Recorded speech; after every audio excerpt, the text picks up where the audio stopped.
Di siang, rasa damai hari lepas hari kian mahal di Papua. Kekerasan dan pembunuhan tiada henti menoror bumi cenderawasih. Bahkan eskalasinya semakin merisaukan dari waktu ke waktu. Pemirsa, berikut ini kami akan menghadirkan untuk Anda laporan khas redaksi penembakan di bumi cenderawasih Kamis pekan lalu.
Rasa damai hari lepas hari kian mahal saja di bumi Papua.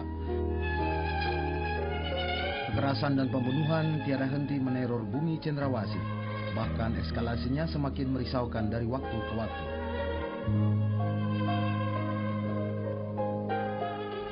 Wajah retak Papua membuat banyak nyawa melayang sia-sia. Korban berjatuhan dari warga biasa, pegawai negeri sipil hingga anggota TNI Polri. Kekerasan di Papua pun menjadi repetisi yang tak jelas kapan bisa berakhir. Peristiwa terakhir terjadi pada hari Kamis 21 Februari 2013 pekan lalu di wilayah Pegunungan Tengah, yakni di Distrik Tinggi Nambut, Kabupaten Puncak Jaya dan Distrik Sinak, Kabupaten Puncak, Papua, di mana sekelompok orang menyerang dan menembaki pos TNI di daerah tersebut, serta menyerang prajurit TNI yang sedang melintas di jalanan hendak menuju ke bandara.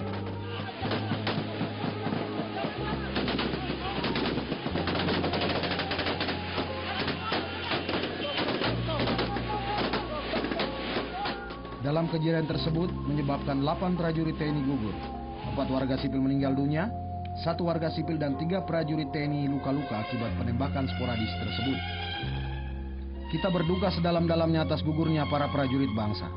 Kita mengutuk keras serangan tidak beradab tersebut dan menyeru kepada negara untuk menindak tegas pelaku penyerangan. Peristiwa di Distrik Tinggi Nambut dan Distrik Sinak yang merupakan bagian dari Kabupaten Puncak Jaya dan Kabupaten Puncak Papua menjadi gejolak paling tragis di Papua dalam 1 dekade terakhir. Gaya hidup berkeadapan dan kebersamaan serta berkeadilan yang selama ini didengung-dengungkan ternyata hanya seolah-olah menjadi slogan semata. Fakta-faktanya jelas, baik elemen negara maupun sekelompok orang di bumi Papua lebih kerap memproduksi langkah-langkah kekerasan. Elemen negara tidak berupaya memenangkan nalar sehat dan kepekaan kemanusiaan demi memprioritaskan kepentingan bersama. Mereka terseret dalam pusaran gesekan, pertarungan, dan konflik yang saling menghajar, menendang, menerkam, menyakiti, dan menghabisi.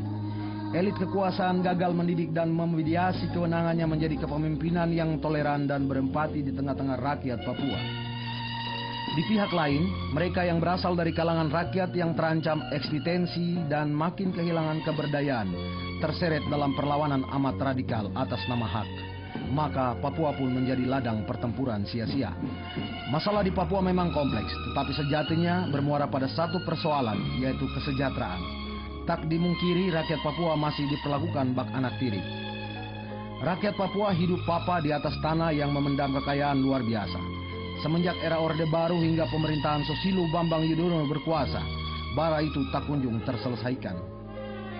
Sejumlah langkah memang sudah ditempuh negara, mulai pengalokasian dana otonomi khusus hingga pembentukan Des Khusus Papua. Namun hasilnya masih jauh dari maksimal.